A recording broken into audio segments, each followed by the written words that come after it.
is, the guest comes in and they hang out, and then, they talk to the media team and they talk to my wholesale team, right? And so like you guys in Bino, our Dispo guy, totally geeked out on how to use AI in Dispo. So what were some of the things you were sharing with Bino? Yeah, so a big thing we talked with him about was ChatGPT and the 4.0 model they just released.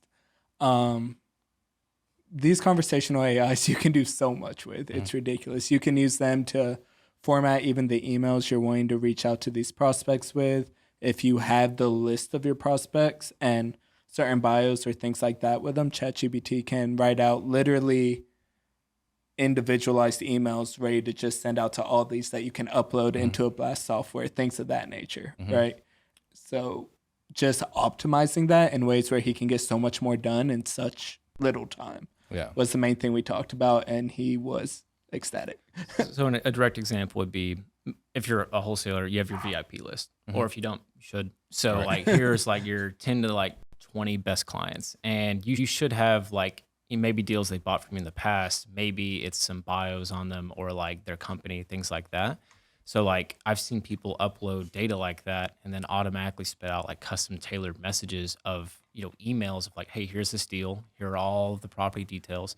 So like another example would be, I've seen people use it for creating real estate listing descriptions. So you're almost like creating a description for every house that you're trying to dispo while giving them that custom tailored touch of it, like almost customization for that person specifically. Right. And this is something that can be done in like 20 emails in 20 seconds, maybe. Yeah. Maybe. Probably send an email about this property, custom tailored to this person's profile. Yep. And that's just like Dispo for like one very small example, I would say. And on top of that, you could almost write it out in a way to where so it's a system that can also memorize, right?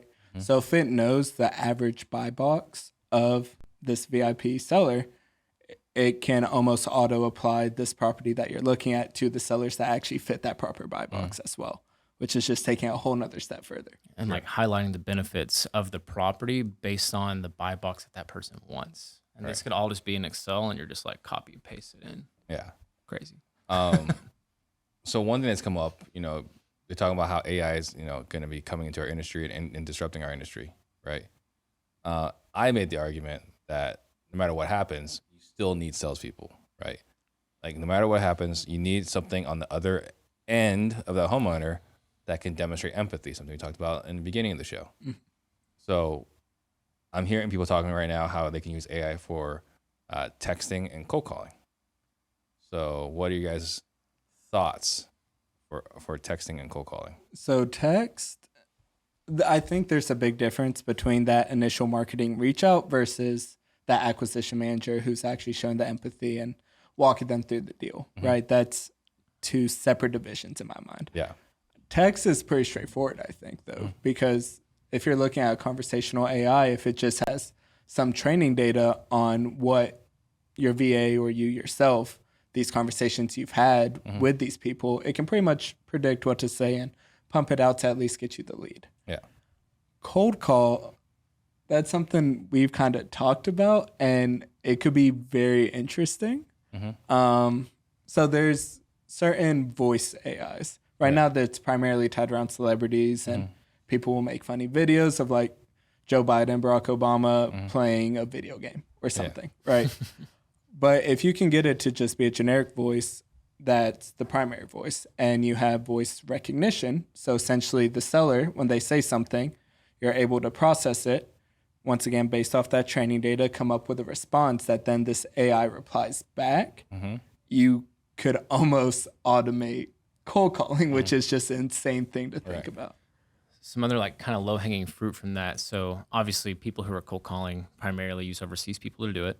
And accents can be an issue or a deterrent to some people that they're prospecting on. So that voice AI technology can combine with a perfect dialect of like whatever accent, whatever language that you want. Whatever area. If you're in the South, having more of a Southern twang versus New York, right? Yeah. And I mean, like, that is stuff that exists today 100%. Yeah. And I think, to me, like, if you're using a cold caller overseas and their English is like, comprehensively very good, and the dialect is, or just how they speak is the issue, that can be fixed. Right. Now all of a sudden, it changes everything, I think. Like to get an American cold caller, it's like $15-$20 an hour versus Plus a commission VA typically being too. 6-7. Right. Now you're able to do that, fixing that accent piece and having them still be great at their job, which they are. So what I'm hearing right now is the texting component, the initial outbound texting component, and the first couple of replies. You believe that could be done right now? 100%. Yes. Yeah. So the other thing that I actually just thought about, as you said that, so I don't know about you guys, but when we were doing the texting, I absolutely hated writing all of the templates that the texting platform had to use, because you have to have such a large variance for it to not get blocked as spam.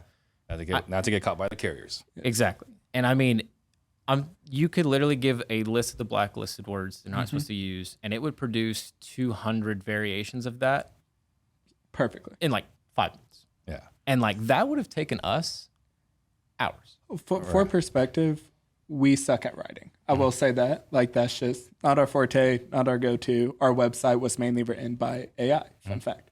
Yeah. But that's still a challenging thing that I think a lot of people deal with, how to get that initial touch out while not getting blocked by the carriers, things of that nature. Yeah. So yeah, that's a phenomenal application. So maybe this would be a new venture after this episode. The three of us can do something out like that. So that's for the initial text blast. Yes. So what are some other applications? So we just talked about Dispo a little bit. What are some other applications potentially using AI for acquisitions? I saw a really cool startup. Can't mention them because I know they are. So they were doing a pre-seed funding for. It's actually a really cool concept, but they were tailoring people who would call like a suicide prevention hotline, and the big issue with that is when that person receives that call, it's very, very serious, right? So guiding that conversation correctly is crucial. And their whole niche started out to be like, let's focus on this, conversation. And as it's happening in live time, an AI system will say, hey, here's how you should definitely like steer this conversation based on all the historical data that it's been compiled with. All right. It's kind of like using Gong AI. Yes, I've seen some stuff about them as well. So they were like, that was their original like purpose. They made a massive pivot because they realized they're, not very strong market there, and they switched it to sales. So as you're having a conversation through acquisitions for virtually anything, you could set the parameters beforehand and say like, hey, here is a company that is doing B2B sales for, I don't know, logistics.